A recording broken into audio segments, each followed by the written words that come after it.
So today we are chatting about creativity. Yeah. I think there's a link between creativity and some of the other subjects that we covered. Definitely.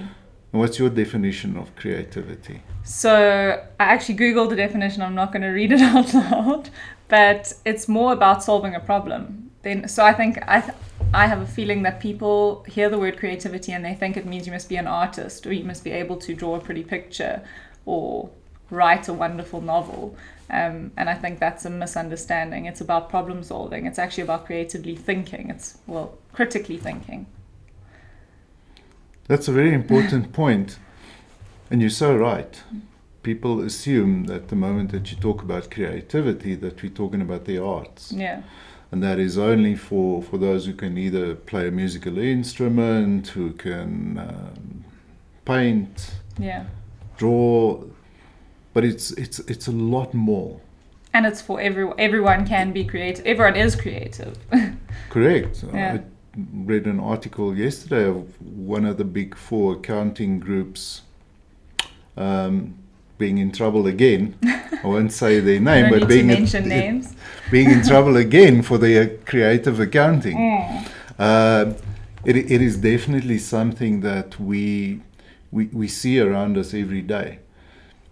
People think that they're not creative because of that association with the arts, which it's not about. So do you want to repeat that again? What is creativity? It's critically thinking to solve problems. So I always think of the Rich Mulholland quote when we talk about this, is fall in love with problems, not solutions. And it's in line with that Beau Lotto video that we watched, and I'm sure we'll touch on it a little bit, is you start thinking creatively when you're faced with a problem, or you don't really think creatively when everything's going smoothly and running perfectly. It's only when you're faced with a problem that you can be creative to come up with a solution to that. Correct, and so important to also note that when we're faced with a problem, we still sit with a lot of assumptions. Yeah. Things that we used to, things that we know that fit, and I'm going to use the cliche that I don't particularly like, but so used to in our box. Yeah. And for a long time, it kind of irritated me when people said, think outside the box. And what do you mean? But that box refers to our comfort zone. Yeah. There where we are sure of either how things are going to play out or steps that we have to take. Yeah. And creativity comes in there where we start questioning those assumptions. Yeah.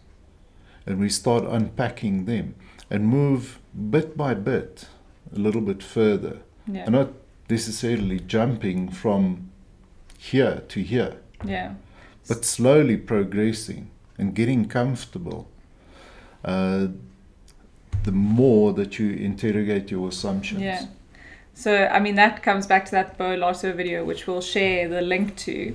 And what's quite difficult, and he mentions it as well, is that assumption box, that box that we put ourselves in, is from thousands and thousands of years of evolution and trying to avoid uncertainty. So that's a really difficult thing to overcome. So that's why the point that you say about changing something small, doing it in little increments is a great way to do it.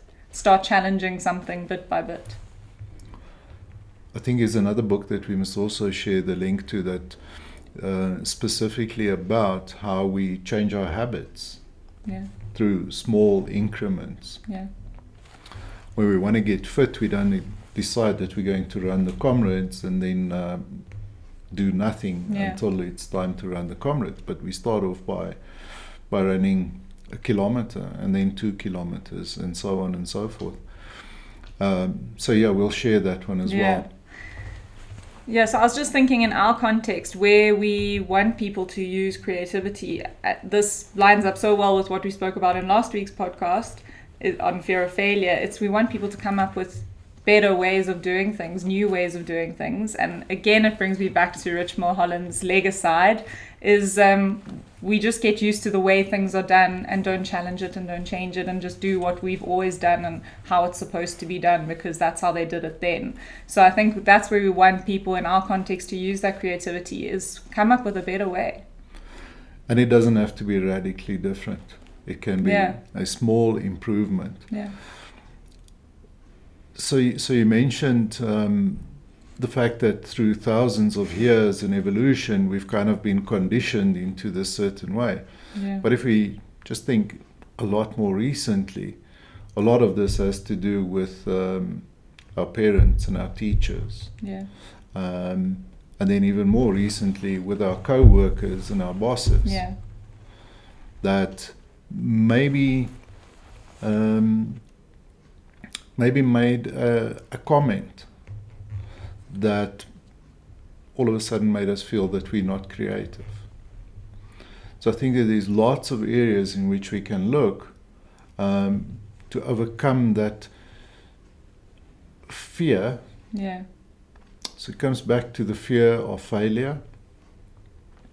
And a nice way that I heard somebody describe it was, he said that we must change that fear into familiarity.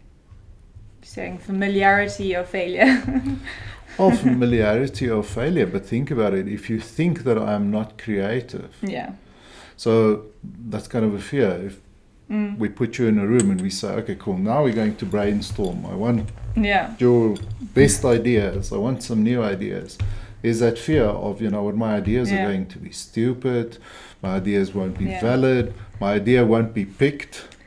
I think it's also our framing then. If you're saying we want your best ideas, something that you learn from James Altucher and those guys is 90 to 98% of the ideas you come up with suck. It's that 2%, that 10% where you actually have the golden ideas. So they talk about coming up with hundreds of thousands of ideas every single day, and maybe just one of them in that day will be a great idea. The best idea. Yeah, bad ideas will lead you to better ideas. Yeah. And sometimes 2 bad ideas will make a good idea. Yeah. So lots and lots of ways. I think, in our in FitFo, in the methodology, we speak about challenging the status quo. Yeah. Constantly challenging the status quo. We could probably place more emphasis on that. What we mean by that is we want people's creativity, and creativity is not necessarily artistic. It is about challenging your assumptions and challenging what we're doing, and through small increments make those improvements. And I think another practical way to do that is by asking questions, asking why. Why do we do something like this? What if? And then trying to find the answers to those questions and come up with 100 answers to those questions, and then start exploring those a little bit more. Correct. So we keep referring back to some of the topics that we covered, but these things are so interlinked that you cannot just talk about one in isolation. So communication, fear of conflict. Yeah. Extremely important in terms of when we have these discussions in our teams, to ask the why and what if questions without fear of whatever. Feeling comfortable speaking up, and feeling a lot more comfortable in terms of speaking up. And as you said, the more ideas you get on the table and the more bad ideas you get out, the sooner and I can think of a number of examples where had a great one here when we were coming up with a graphic. Correct. And it took us 10-15 minutes to write down about 15 ideas, and then cross out the bad ones, and eventually pick one that we were all happy with. Yes, and we were challenged to come up with 10 ideas, but we kept going. And once we had the 10 ideas, we started reducing them again. It was easy to then cross off some of the crappy ideas very quickly. And like you say, combine a couple of them. And that led us to, in a very short space of time, to come up with a solution that we were all comfortable with. And that's something that that I would really like to encourage people to do is collaborate, get ideas out, overcome your fear, and definitely stop thinking that you are not creative. Yeah. Everyone's creative. Everyone's creative. I really want to read this quote that I found. For credit's sake, it's by a guy called Tanner Christensen. And I just really love the way that he phrased this. So I think we can maybe talk about it a bit. But he said, being creative means solving problems in a new way. It means changing your perspective. Being creative means taking risks and ignoring doubt and facing fears. It means breaking with routine and doing something different for the sake of doing something different. It means mapping out 1,000 different routes to reach one destination. It means challenging yourself every day. Being creative means searching for inspiration in even the most mundane places. It means you're asking stupid questions. It means creating without critiquing. Being creative means you know how to find the similarities and differences between two completely random ideas. Being creative means you're thinking.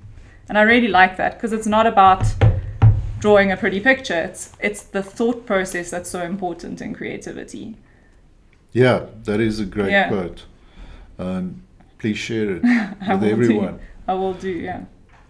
But the things that you heard there is, again, fear, failure. Yeah. Ask stupid questions. Ask stupid questions, you know. So, like I said earlier, a lot of the things that we talk about kind of come back into this, and it's almost like in identifying what's holding us back from being creative. Yeah. Those other things stand in our way. Yeah. And I must say, for me personally, going through this process and these podcasts and these topics that we're talking about, it really helps me to feel great about our FitFo methodology, and that so many of these ideas we talk about tie back to it. And it really just encourages why we chose to write that methodology and why that methodology works for us. Because all of these concepts we talk about are brought in that FitFo methodology. Yeah, and the podcast definitely gave us the opportunity to elaborate and provide a bit more context in terms of what we mean by what we try to put into a very condensed format. It's 10 pages. Yeah. Yeah. So anything else that you want to add about creativity? Please, I just want to encourage everyone to go out there and be creative. Yeah. You are creative. Yeah. And there's one more thing to add, actually, is another thing that I found is that creativity is a skill that can be learned. You're not born with it or not born with it. Like we said, everyone is creative, and you can encourage your own creativity by taking certain steps. There's hundreds of blogs and podcasts out there that can help you with it. But one of the ones I think of and that I mentioned briefly before is James Altucher. He says every day write 10 ideas. Correct. And they could be completely random, but if you revisit them, your ideas from today might go well with one of your ones that you had 2 weeks ago. And then you can merge those and come up with something great. So, yeah, it's a nice way. Good idea. Yeah. I don't do it, but I should. But you should. Yes. Correct. There's another Richard Mulholland quote about if knowledge,